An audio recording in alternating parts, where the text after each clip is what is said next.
Okay, everyone, let's grab our seats. It's officially 8:30 p.m. My name is Ron. I'm an alcoholic. Welcome home. A couple quick announcements. A lot of great announcements.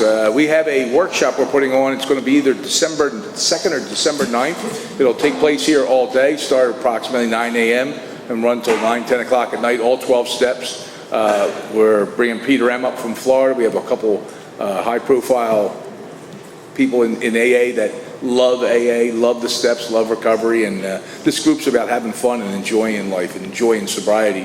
And it's just been so much of a journey for everybody that gets involved here. In fact, now the latest thing, every Friday night we meet at the what is that called? The Telford meeting, the Little Zion Church at 8 p.m. and then we go bowling afterwards. It's just out of control.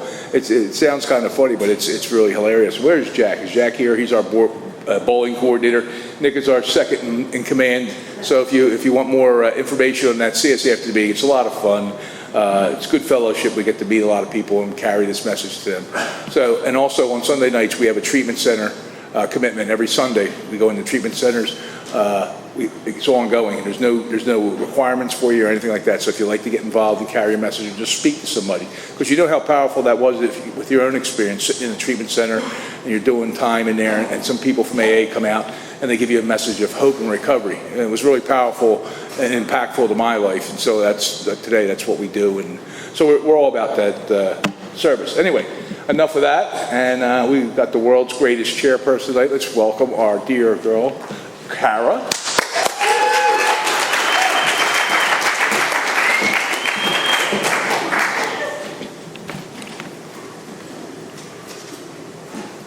Hello, everybody. My name's Kara, and I'm a grateful recovering alcoholic. Hello, everybody. Welcome home.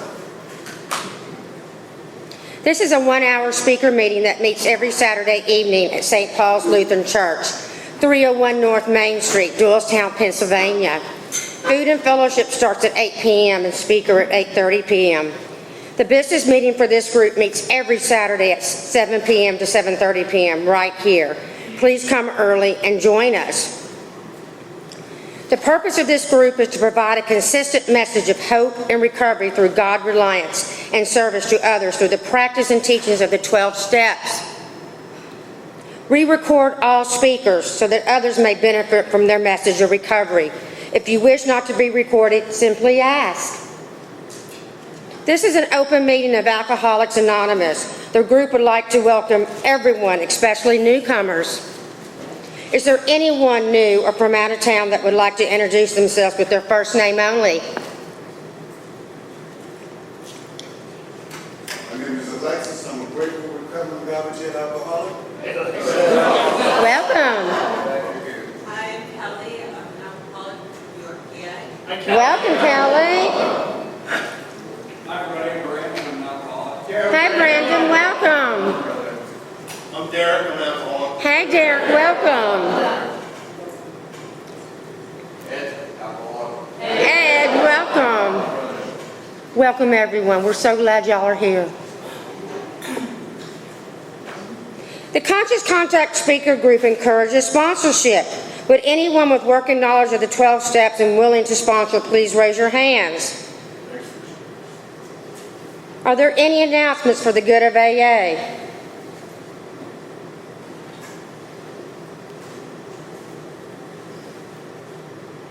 Our sister group is a big book study that meets every Thursday at 7:30 p.m. just up the street at Salem. UCC Church, 186 East Court Street, Doylestown. Coffee is on at 6:15. I highly encourage it. It's like changed my life. We have meeting lists and big books on easy terms. Please see me or any home group member after the meeting. If you cannot afford a big book, the Conscious Contact Speaker Group will give you one at no charge. Anyone willing to make donations for the purpose of big books and CDs to help those who cannot afford them can put donations in the jar on the table marked Big Book and CD donations. All CDs are available free of charge. Please subscribe to our YouTube channel, the Conscious Contact Speaker Group of Doylestown, PA, and our Facebook group. Subscribe and share. You can find our speakers there. Join our Facebook page to keep informed and share upcoming events and meetings. Now I would like to introduce Sarah. She's going to come up and read Just for Today Prayer of Recovery. Let's give Sarah a warm welcome.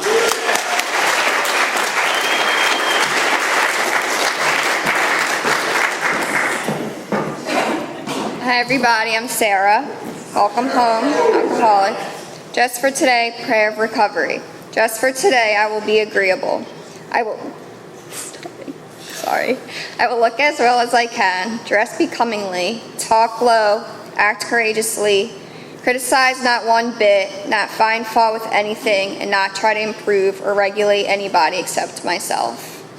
And now I will welcome Christina to read the preamble.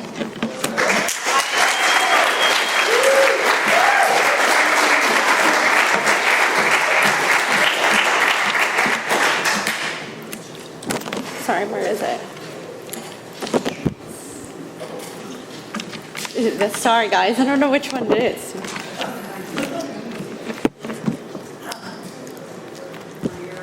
Yeah, I really don't. Which one? I don't see it. That's just the prayer.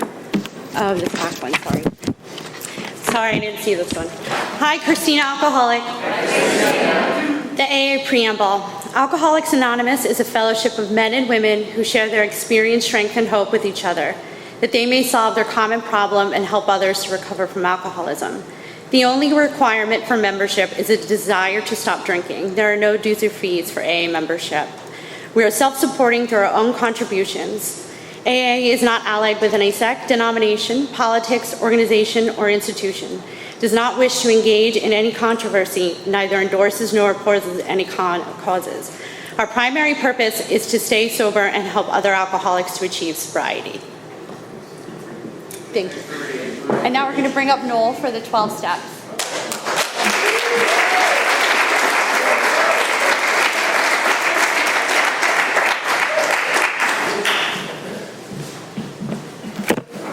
What up, everybody? My name's Noel. I'm an alcoholic. What up? All right, this is the 12 steps of recovery. All right, 1, we admitted we were powerless over alcohol. Their lives had become unmanageable. 2, came to believe that a power greater than ourselves could restore us to sanity. 3, made a decision to turn our will and our lives over to the care of God as we understood Him. 4, made a searching and fearless moral inventory of ourselves. 5, admitted to God, to ourselves, and to another human being the exact nature of our wrongs. 6, we're entirely ready to have God remove all these defects of character. 7, humbly asked Him to remove our shortcomings. 8, made a list of all persons we had harmed and became willing to make amends to them all. 9, made direct amends to such people wherever possible, except when to do so would injure them or others.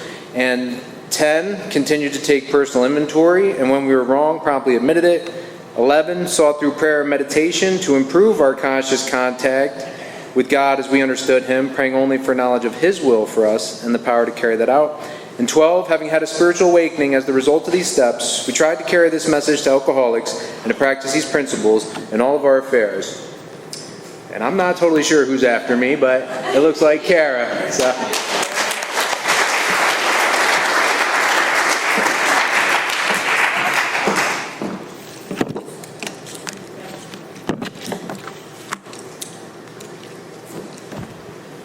The 7th tradition states every AA group ought to be fully self-supporting, declining outside contributions.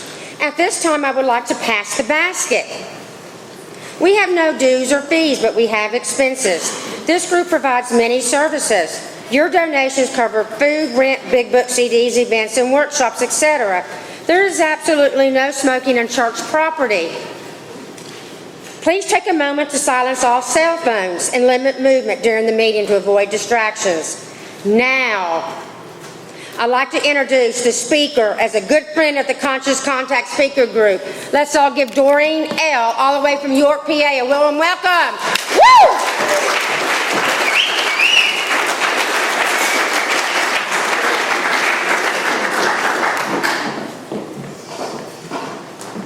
Whoa, right in my face. I am short.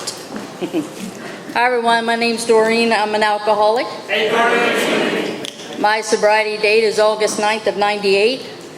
And yeah, I do belong to the Roosevelt 12 and 12 group. We're York, Pennsylvania. If you're ever in the area on a Wednesday evening, it's at 8 o'clock at 5101 Darlington Road in York, Pennsylvania. You're all welcome. Sorry about that. I'd like to thank Ron for asking us to come out this Saturday and share our experience, strength, and hope with you. And thank my husband for driving. We made it. Thank God. I did a lot of praying. I love my husband's drive, but I pray more. When I drive, I'm more comfortable, but that's just me. I'd like to thank our friends also, Kelly and Bill, for coming out as well. So, wasn't as many people when I sat down, which is good, because then I would have really got nervous, which I'm usually not as nervous. I think I'm more excited than I am nervous, because I get to carry a message of hope. And that's the greatest gift that anybody could give another person, that there is hope available here. You know, I was born and raised in South Baltimore, Maryland. I don't know if you've ever been in that area, but it was a pretty decent neighborhood when I grew up. I was the youngest of 8. So, you know, I watched all my sisters get married and have children and get married and have children. And my one brother got married and he had children. And so, you know, my sponsor used to always say, I guess that's what I was supposed to do. Because, you know, I'm the youngest of 8, you know, 6 girls, 2 boys.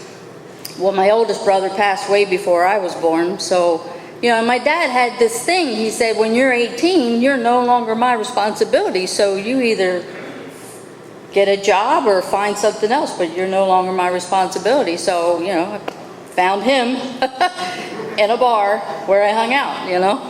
Because, see, we were born and raised around drinking. You know, my dad was the drunk in our family. He liked to come home from work, and we'd stand as children just waiting for the doorknob to turn. We weren't sure what was coming through that door that night.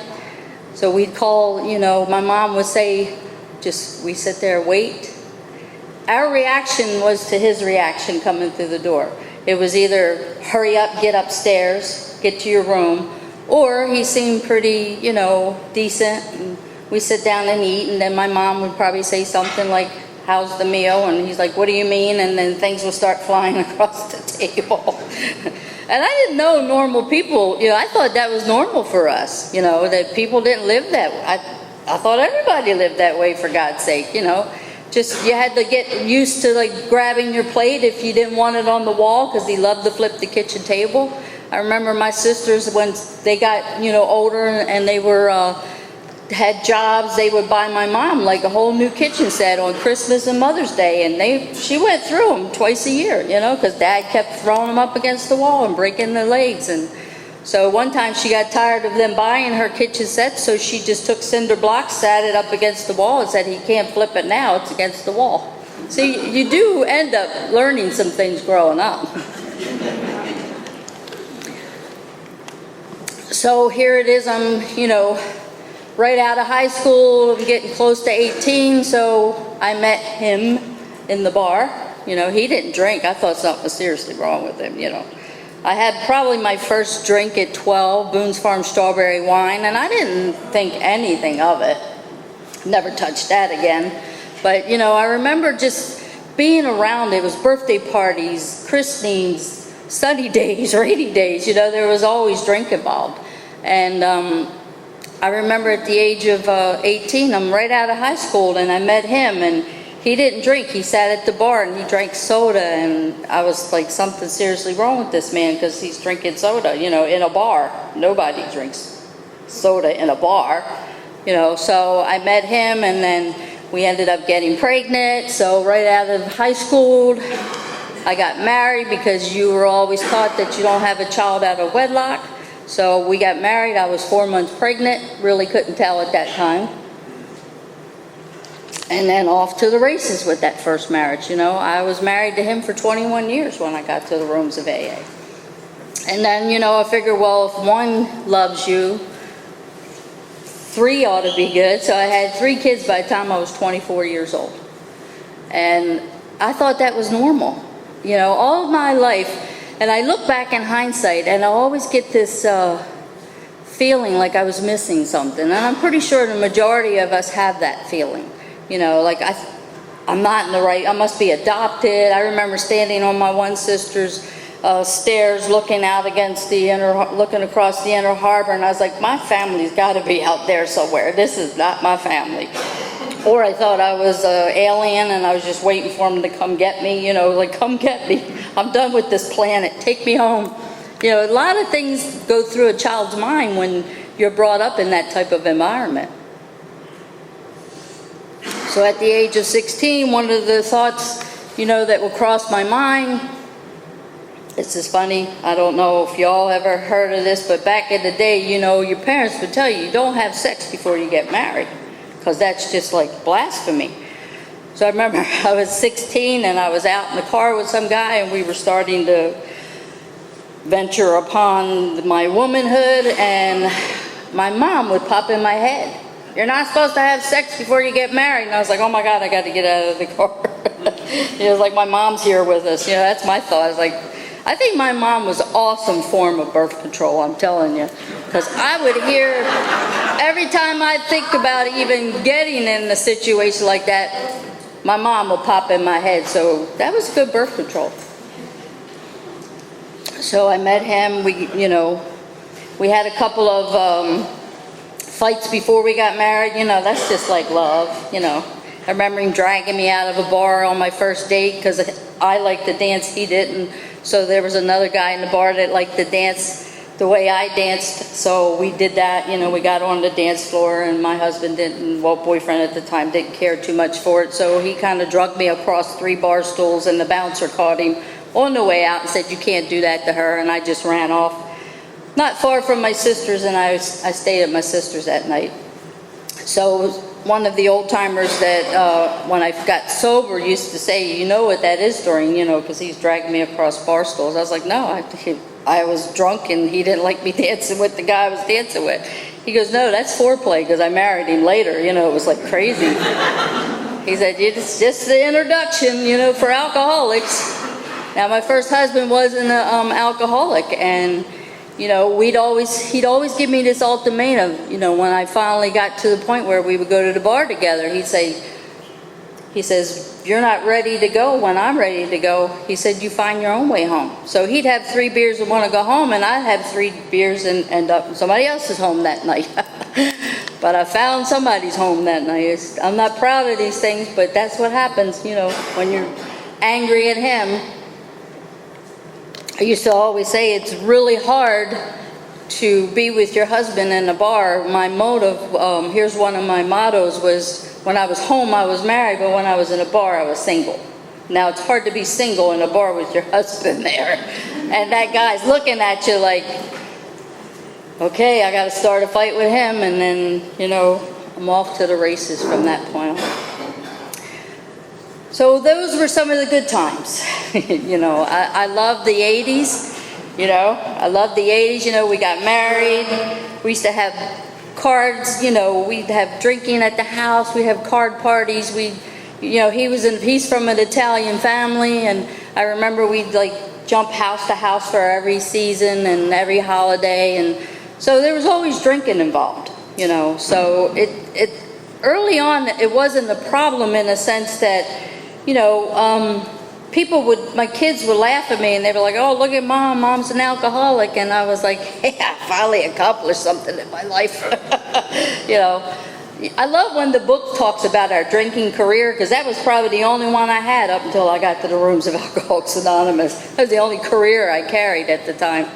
But I remember later down the road, you know, they would like, look at mom's alcoholic, and I stopped and questioned myself. Am I? No, I can't be an alcoholic.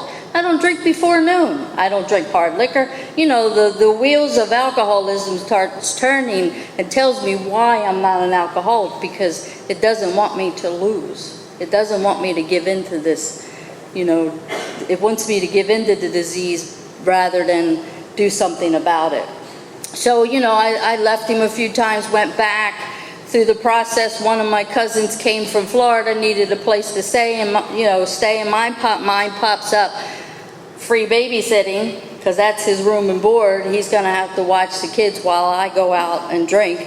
And one of my children was molested in the process of that. Now, like I said, I'm not proud of some of the things I've done, but, you know, making amends, how do you give a child their innocence back?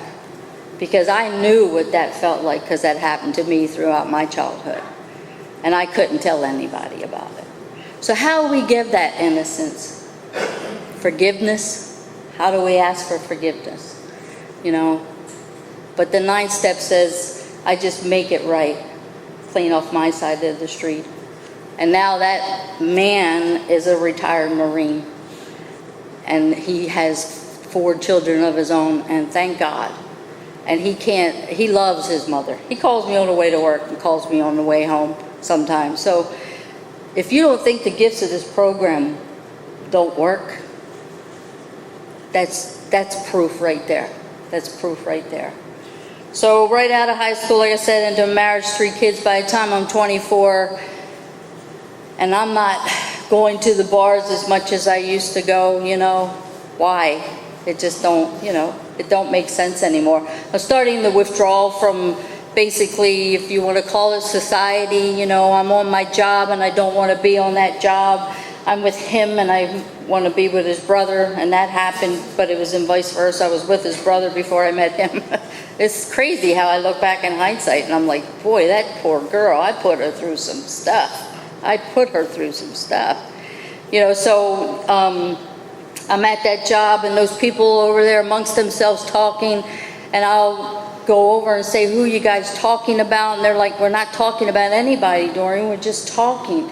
I lived in this world of total, I love where it talks in the vision for you, it talks about terror, bewilderment, frustration, and despair. Now, I would have never placed those words on my emotions before I got to here, but that was exactly what it felt like. My insides were just being chewed up. And I was dying, emotionally, mentally, physically, most of all spiritually, you know. So here's what happened the last night of my drunkenness. I go out, you know, 2 beers in the shower, because who goes to a bar sober? Just don't make sense to me. I called it priming, you know, 2 beers in the shower. So I got to have somebody to take me and pick me up. So I get my son, lo and behold, he just got his learner's permit. They said they had to have a licensed driver in the car, but they didn't say they had to be coherent. That poor child picked up a mess that night. You know, it just blows my mind that through that whole 19 years of my drunkenness, I couldn't see the effects of how my alcoholism affected others. It was all about me. It was always about me. You know, it was his, you know, if you had a husband like mine, you drink too. Those kids just don't listen anymore, you know, and I'll just find somebody who drinks just like me. Well, lo and behold, I did. It's a member of Alcoholics Anonymous. We just don't drink anymore. So sometimes you got to watch what you pray for, because it came true 19 years later, well, 20 years later. I was on my own for 1.5 years before I got involved with another member of Alcoholics Anonymous. It's just crazy when I look back in hindsight through my drunkenness. I remember coming home pregnant, drinking during my pregnancies, thinking, you know, I knew what alcohol would do to an unborn fetus, and I still didn't stop me from drinking. See, I was powerless way before I got to the rooms of Alcoholics Anonymous. Way before I got here. I remember 8 months pregnant, my first son just pounding on my stomach, screaming and telling my first husband, get this thing out of me, I don't want it anymore. Selfish and self-centeredness, the epitome. Trying to do damage to an unborn child is just crazy. But I didn't know, you know. So I go out that night, my last night, I remember my son dropped me off. It was a benefit for breast cancer. And my first thought was, where's the booze? That's all I wanted to know was where. Lo and behold, ladies and gentlemen, I didn't know this was going to be my last night of drinking. I didn't. I remember I walked down to the keg, and next thing I know, I'm like sitting there and I'm just sucking up some Solo cups, and I blacked out. And I remember coming to, I'm standing in a bar next to my sister's friend. And I got a mic in my hand, and I'm like, "Do you ever just come out of a blackout and like, oh, I just got here. What am I supposed to be doing?" You know, I got this. I stole that from my sponsor, but it was like, I guess I was supposed to be singing karaoke because the words are right in front of me. So I started singing, and I blacked out again. And the next thing I know, I'm like in the middle of a dance floor, and I'm doing the electric slide in the opposite direction of everybody else. And my sisters pulled me off the dance floor because I was just like bouncing off them like I was a pinball machine, I was in a pinball machine. Did you ever just get so inebriated that, your body's like, "I'm done, let's sit down"? My mind's like, "No, you're not." So it's so important when I read that literature, and it tells me I'm not only mentally affected by this disease, I'm also physically, mind and body. It affects me in both areas of my life. My mind's telling me I need to drink more. My body just can't hold it anymore. There's that separation in there. And I remember I sat down. My sister put me on the footstool of the bar, and she said, "Just stay there." A fight broke out, and next thing I know, I blacked out again, and I'm standing in the middle of a city block. And my sister-in-law standing ahead of me where those doors are back there, and I yelled for her to wait up for me, and she told me to run. I took off running, and in Baltimore, that is the era where they took out the curbs so that people can access with wheelchairs. And I remember I hit that ramp at a full force, and my face just bounced right across the asphalt. I went down. I remember sitting up in the middle of that city block, and I reached up and grabbed my face, and I come down with a handful of blood, and my sister-in-law was like, "Doreen, please don't touch your face." I said, "Debbie, it can't be that bad." So we get back to her house, and I'm like sitting on the edge of the tub, and I'm cleaning the wounds because I was in the medical field at that time. And my lip was kind of hanging off, and I just shoved that back up in place because how can I go to the hospital and explain what just happened to me? I'm in fear of running into one of the doctors I worked with. So I'm sitting there, and I'm scrubbing the wounds, and I remember she kept saying, "Doreen, please don't touch your face." I said, "Debbie, it can't be that bad." And she told me to look.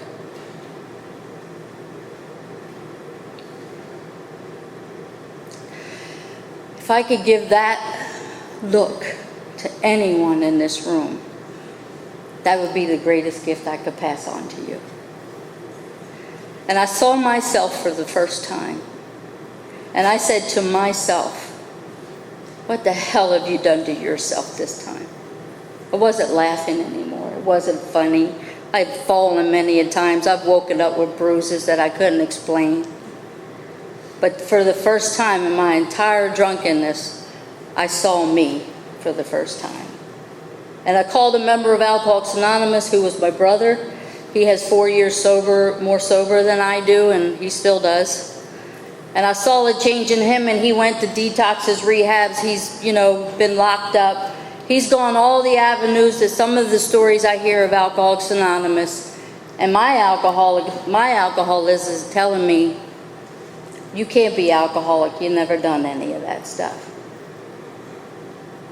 See, I came to you on August 9th of 98 from my living room. I had no experience outside of that, other than my drunkenness. And I think that was the greatest experience I've ever had, is the epitome of alcoholism. I was in the gates of insanity, and death was looking pretty good to me because prior to coming into these rooms, I drove my truck over a bridge every day back and forth to work, just gripping that steering wheel, wishing I could turn that truck over the bridge, go over the bridge and crash into the tracks below.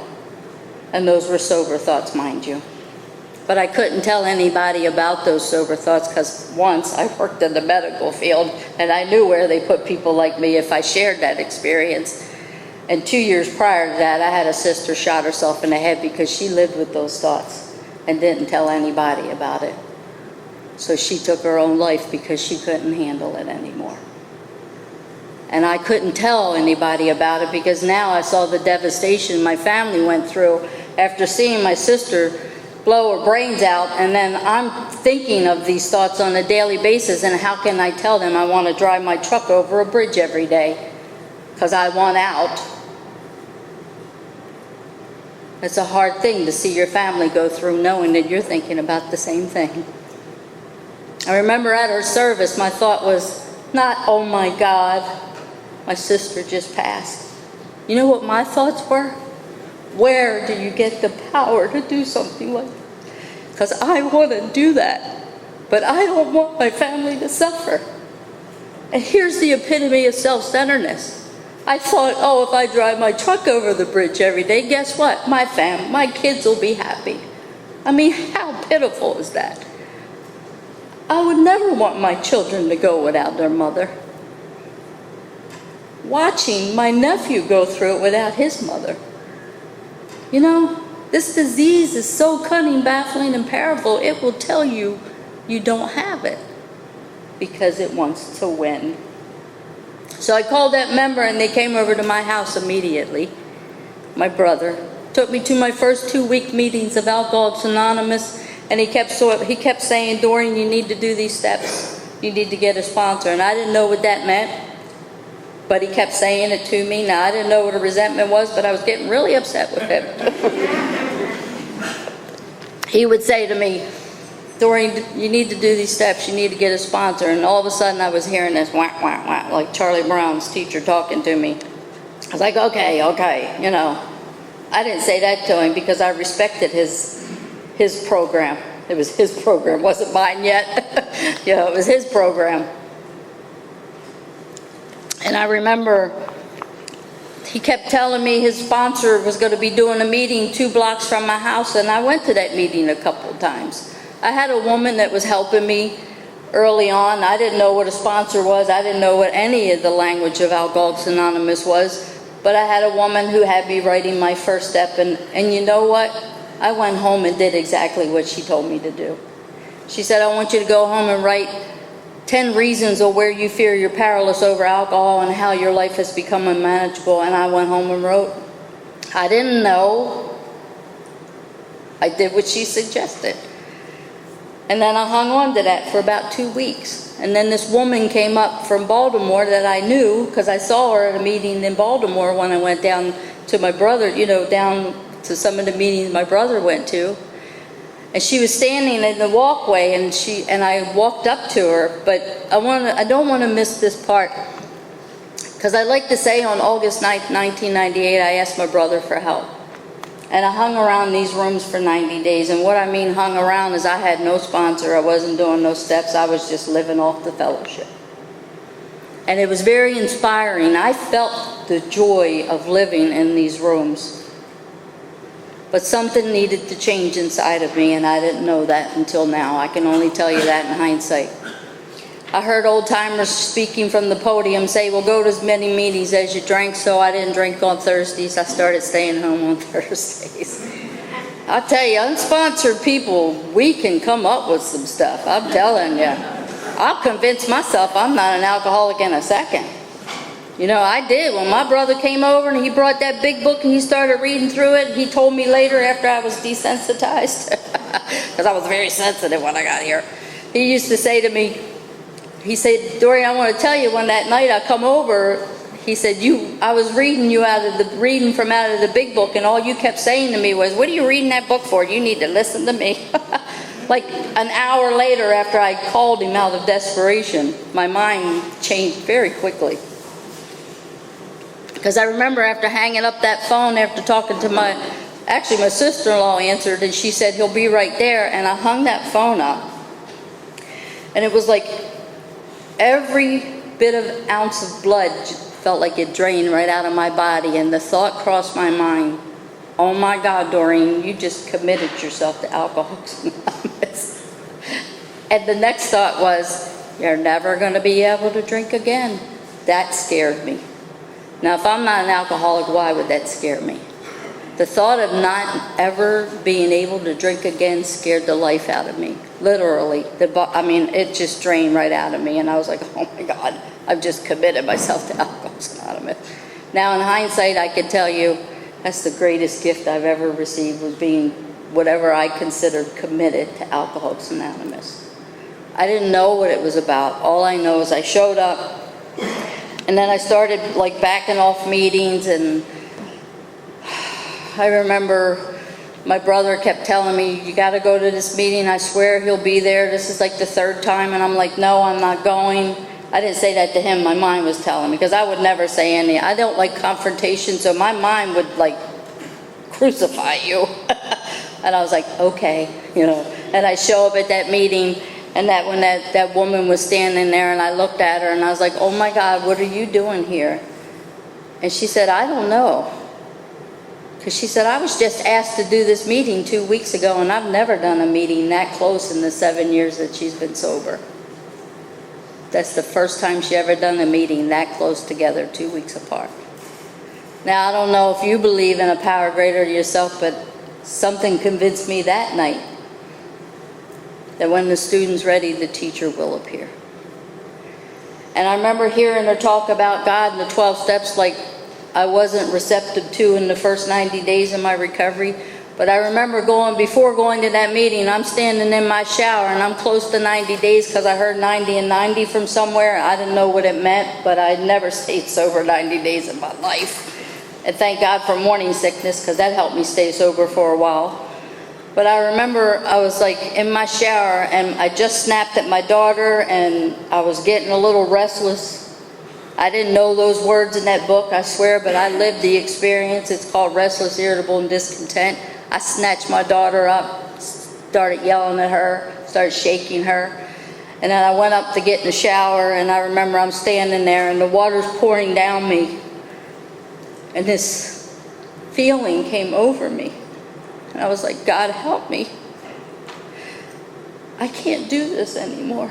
I can't keep going to these AA meetings, putting my little happy AA face on, when I want to drink so bad it scared me to death. I mean, I get cold chills because that was the night that if something didn't happen, I was going to drink. And I didn't know that until now. And then I met this woman, and she shared about Alcoholics Anonymous, and she had actually talked on all 12 steps. And I remember at the end of her talk, the one thing that saved my life, there are some life-saving things here.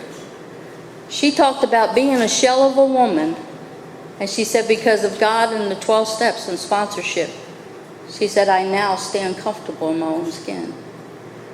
And I didn't know what comfortability felt like, but I knew she had it. That's what I wanted, comfortableness in my own skin. Whether I was with him or without him, whether I had a job or didn't have a job, whether, the kids were in my life or weren't in my life. I just wanted to be okay with me. I was tired of pretending. I was tired of putting on the show. I was tired of impressing people. I just got to the point where I didn't want to talk to nobody anymore because I couldn't come up with it. I just didn't have the power to impress you no more. I was looking old. I'm 62 today.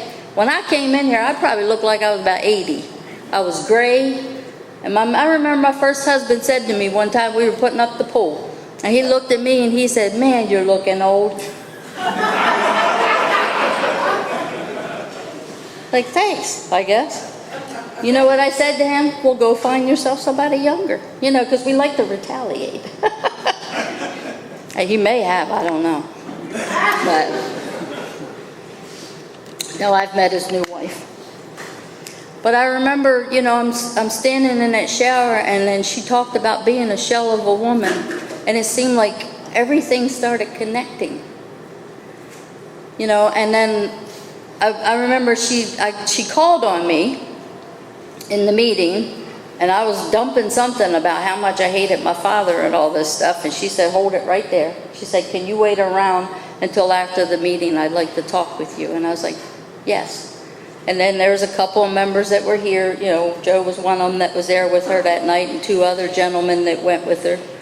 And I remember I'm standing outside and I'm talking to her, and the one thing, and this is no disrespect to anybody that tried to help me along up until that point. She said, what step are you on? I said, I'm on my first step. I went home and I wrote it. And she looked at me and she said, you know what? I was like, what? She said, you should be on your fourth step. Now, I'm not dumb. First step, fourth step. At least I'd be 3 ahead already, if I had her as a sponsor. So I went home and I called my brother because I didn't know. I thought you just, when you got a sponsor, you stayed with them, life or death, you know? It's like you just stick with them. You know, I didn't know you could leave Alcoholics Anonymous. I remember people were coming and going, and I said to my sponsor, I was like, what's wrong with them? They're leaving. She goes, that's okay. Just pray that they make it back. I said, I didn't know you could leave. I'm like 25 years sober, and I'm still was like, you could leave? I didn't know.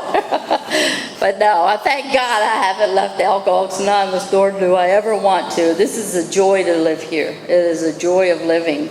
That's the whole purpose, that I'm okay in my own skin, and it's a joy of living.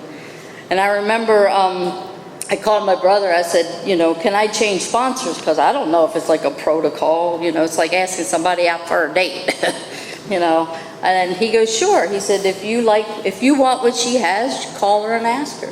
He said, but, you know, let the first lady that was helping you, just thank her for all her help that she had given you. Because, see, we set time aside to do this with people.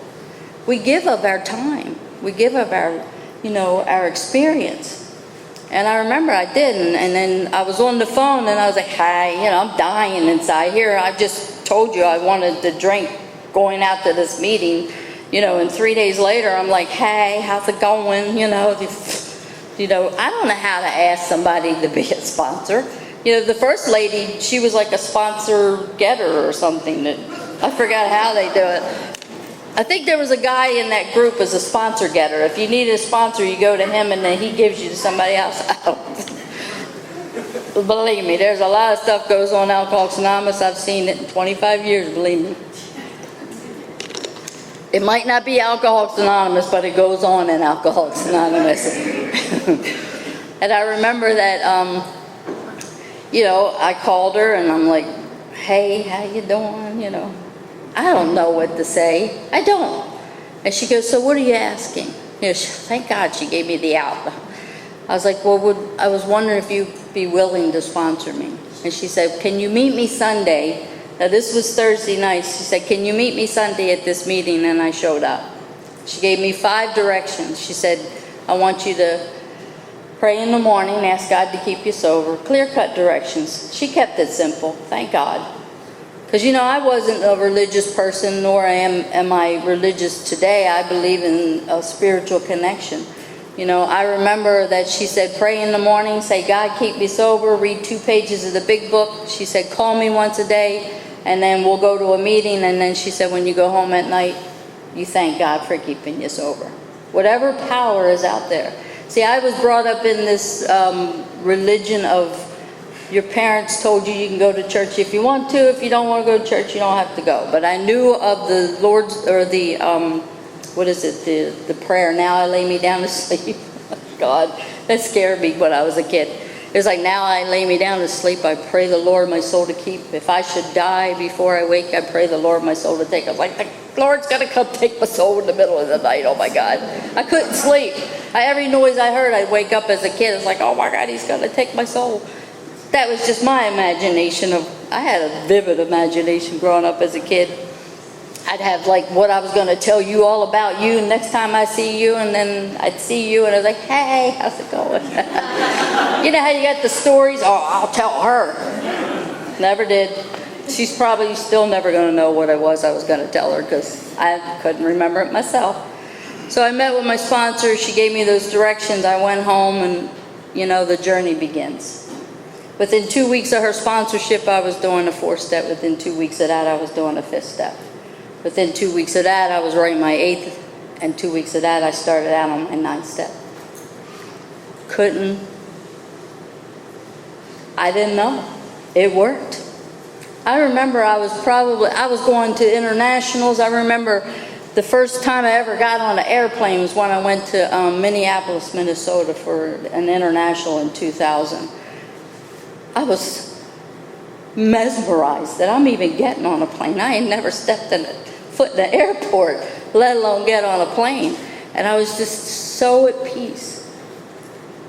I couldn't believe I was doing it. It was almost like my sponsor, when my sponsor first explained how she wrote her 4th step, And then now this is not recommended by Alcoholics Anonymous, nor do you have to do this. This is what she said that her sponsor did with her. They went over the 4th step and then or the 5th step, and then she put that 4th step in the sink and they burned it. And here's what she said. She said, I stepped out of one woman and walked away another one. It was like she stepped out of that person that was in that sink and just totally different walking away from that step. And I understand that concept. I never burnt my 5th step, believe me, because, the book says we take our 8th step from the 5th step or 4th step, but I knew who I hurt. You didn't have to put that on paper. Because, see, I'm sober now. Emotions are flying. I know. I remember before I got a sponsor, I was going around apologizing to everyone. Telling them how sorry I was. Then my sponsors, I had to go back and tell them I was wrong and tell them where I was wrong. That's a gut wrencher. To face somebody from saying I'm sorry to I was wrong, that gets you in the soul. That's deep, So, I was probably a couple months sober, and I remember this girl, I was traveling, my sponsor had me go back up to the area where I lived and asked me to carry the message up there. She said, you can carry the message, just, go up there. And this one girl, I was telling her all about this stuff. She had 5 years sober, and she goes, oh my God, will you sponsor me?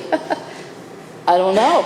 I got to call my sponsor. I don't know what sponsor, how to do this thing, It's my first time in Alcoholics Anonymous. And so I called my sponsor, and I said, this girl asked me if I could sponsor her. And I was on my 9th step, making my amends. And she said, well, just take her to where you are in the steps. And by the time you get there, she gets there, you'll be practicing 10, 11, and 12. And I was like, okay.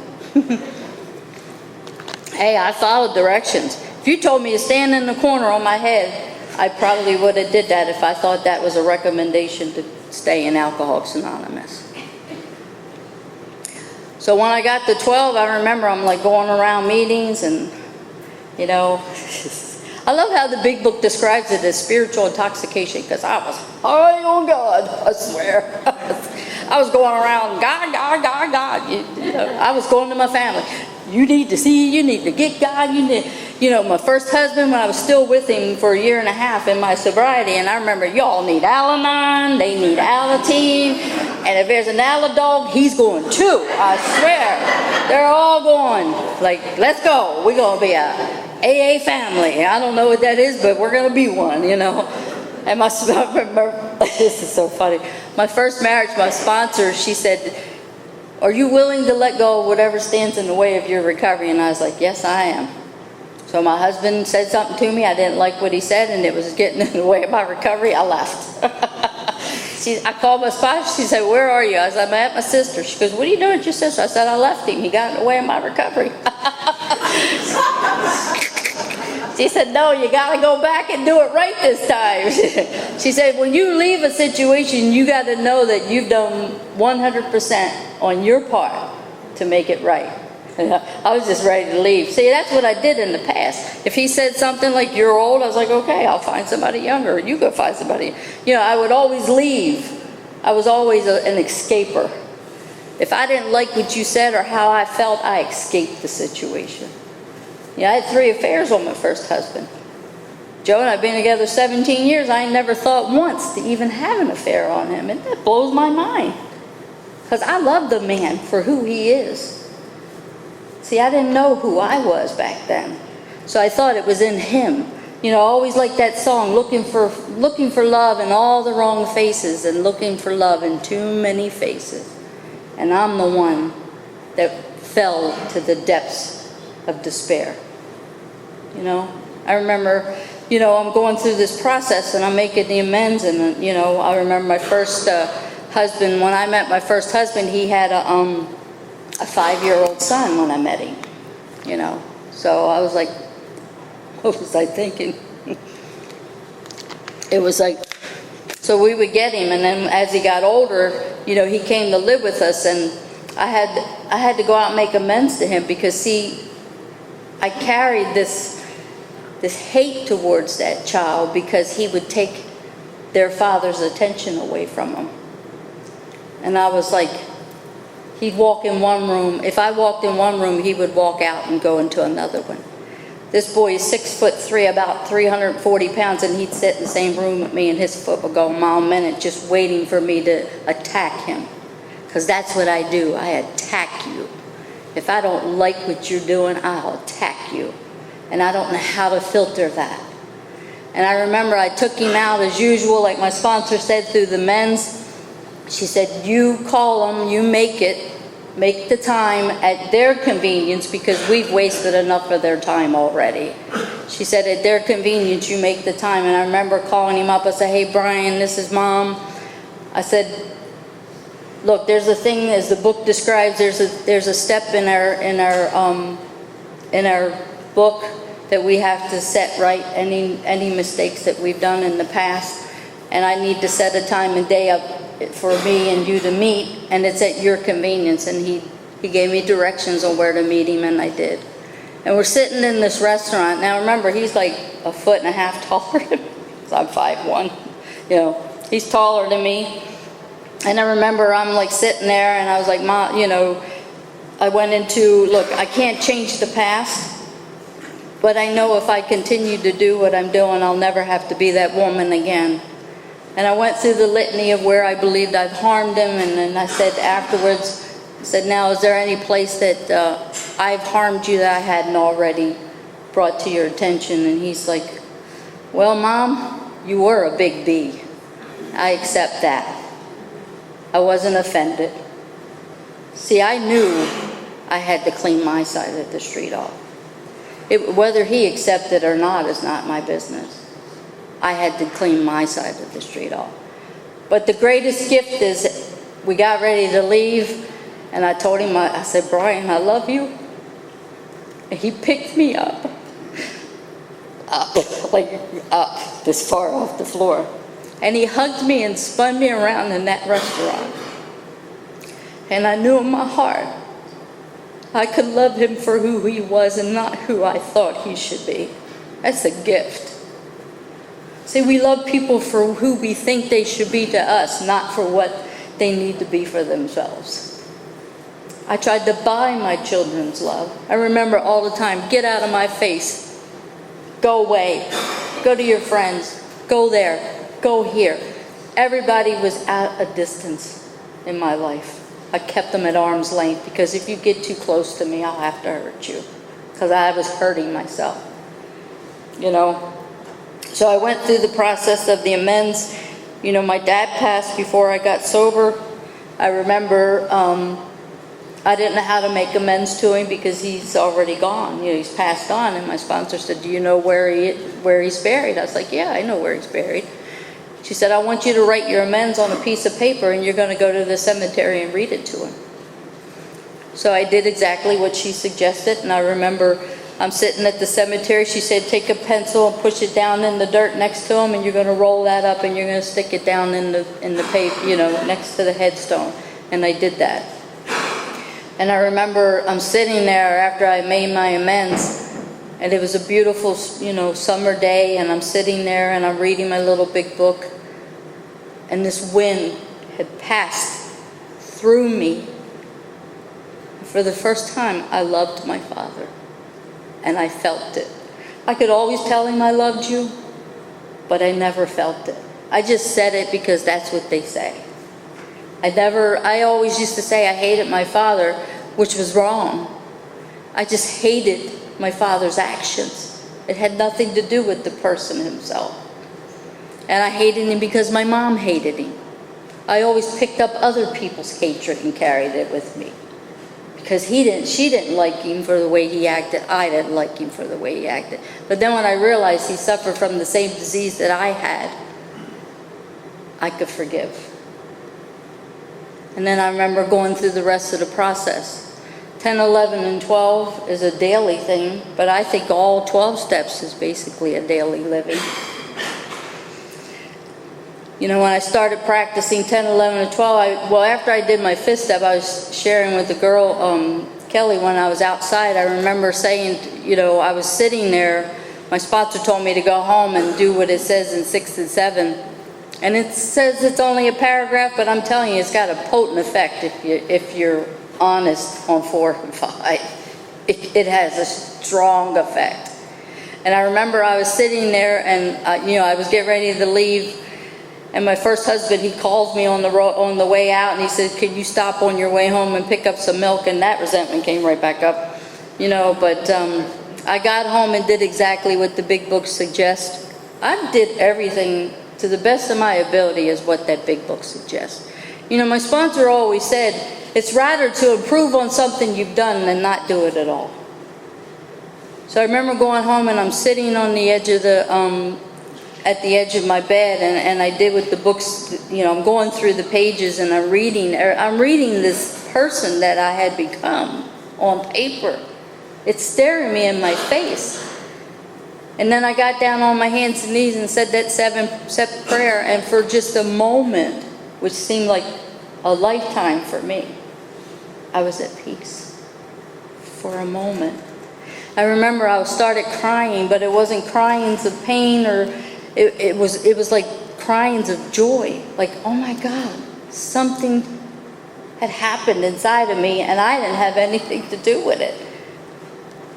So I went through the rest of the steps with my sponsor, and I lived those on a daily basis. But the most important thing I'd like to share is the 12-step, because I tell you, when I got this spiritual intoxication, I was going around telling everybody they needed the program. I was going to my family, and they're like, Doreen, stop talking about God. All I was doing, like, God, God, God, God, God, everywhere I go. Y'all gonna get healed. I don't know what that meant, but I was giving it, and I was going around, and they're like, shut up, I'm tired of hearing you preach. I was like, so am I. How do I stop this? I was tired of hearing me talk for once, It was like, my sponsor said once she told me I could share at a meeting, she said, I ain't shut up since, and that's 25 years. But the greatest gift was seeing someone else's life change in front of you and knowing that is the whole purpose of being here, carrying the message to a new person. Well, I carried the message so profoundly that I was taking other women's sponsees. We call them pigeons in Baltimore because that's what they call it. You know what a pigeon does? It's a message carrier, not the one that poop on you. Sometimes they do poop on you, but she called them their message carriers, or that's what we are. We're pigeons. We carry the message.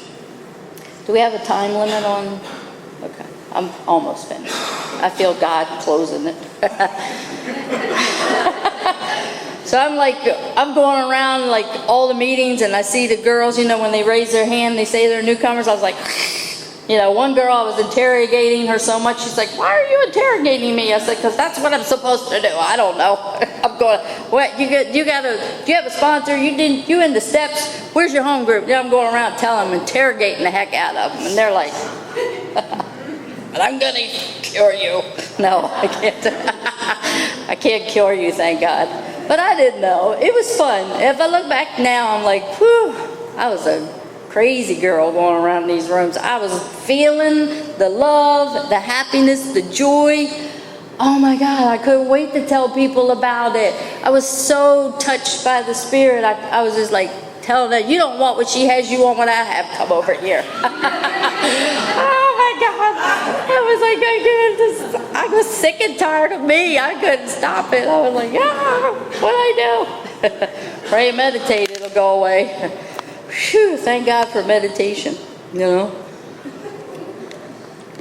So from that point on, I continue to live this way of life. I'm not perfect at it. I remarried a member of Alcoholics Anonymous. He has 7 years more than I do. I think 7, 8, something like that.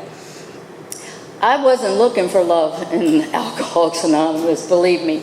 I was done with men. I was even done with women. I was just tired of everybody.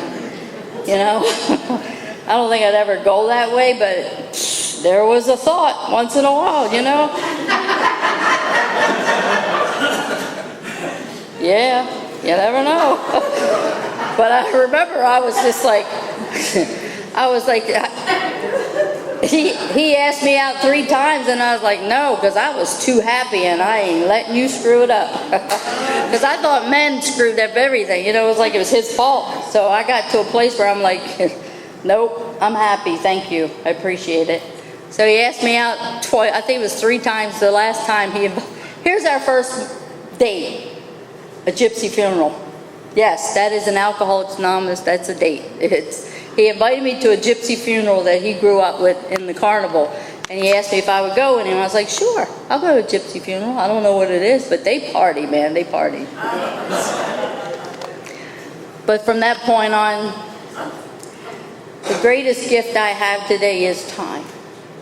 I have my time. And the girls that I sponsor, I don't allow them to depend on me because I am not the purpose. I'm just the messenger.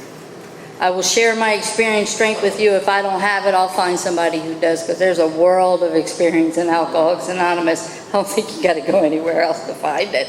We come from every avenue, every walks of life, as the big book describes.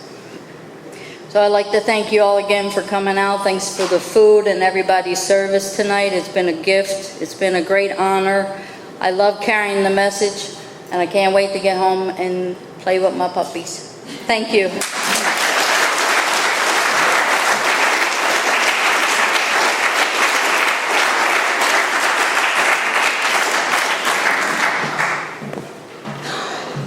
My name's Nick, I'm an alcoholic. Let's thank Doreen one more time.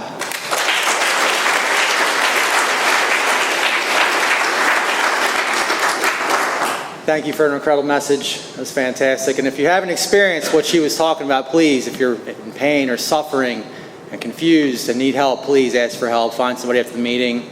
Tell them what's going on in your life. Ask for help, please. And it's customary to form a line. Our speaker comes here at their own time and expense, so we will form a line here in the front and thank them. I'd like to thank the coffee maker for our Ed in the back there, all his hard work.